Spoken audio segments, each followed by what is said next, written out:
I literally just found out this movie is part of a trilogy. I thought it was only a sequel. Who knew?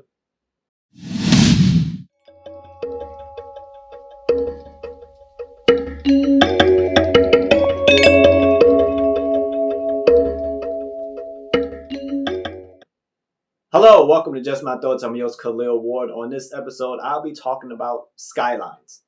Like I said in the beginning, I just found out it's a trilogy. So, Skyline came out in 2010. I seen it.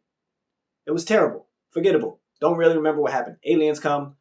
They don't really explain much. That's all I remember.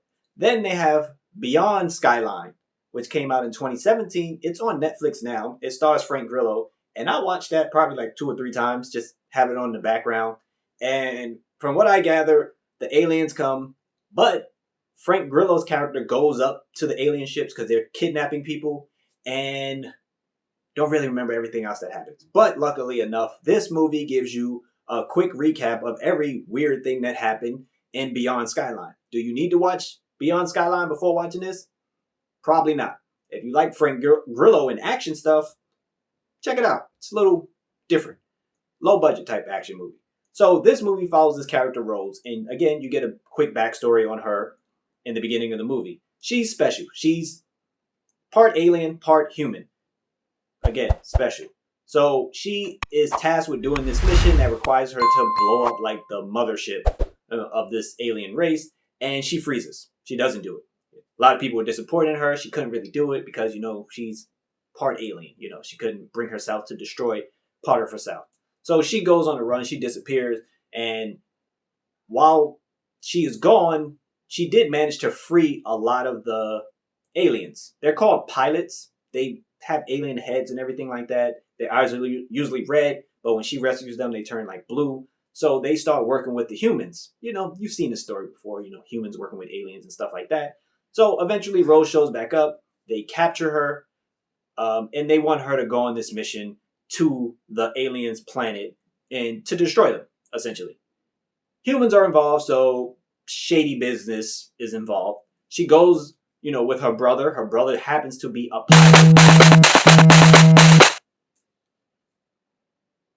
Her brother happens to be a pilot, and he's an alien. They're real cool, and they joke with each other and stuff like that. She can understand him, he can understand them. And they go on this mission to this planet, and they don't really know, what's going on because it's their first time there. They sent some probes. They didn't get really, information back. And when they get there, they're attacked, they're ambushed, and they have to fight their way out to get to like the core that they want to, capture. They come across all these other big bad aliens, and some double crossing happens and stuff like that.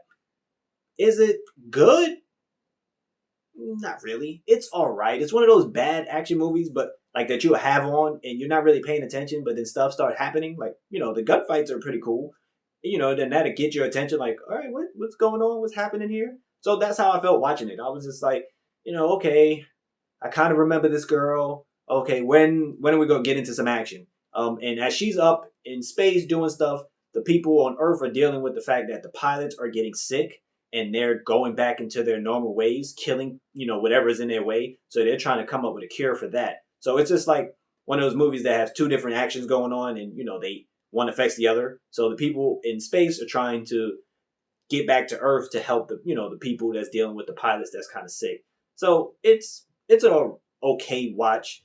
Again, it's a part of a trilogy. Do not watch Skyline. Just, erase that one. Beyond Skylines, if you want to watch it, you can, but you don't have to because they do give you a decent recap in the beginning of this movie. It's not that long, and it has some okay action. The characters are wooden for the most part. No real character development. So watch it at your own discretion. That's all I would say. Will I be watching this again? Probably not, but, that's just me. If you've seen this movie, if you watched Beyond Skyline or the original Skyline, please let me know what you thought about those because I really don't remember the first one. But thank you for watching. Thanks for listening.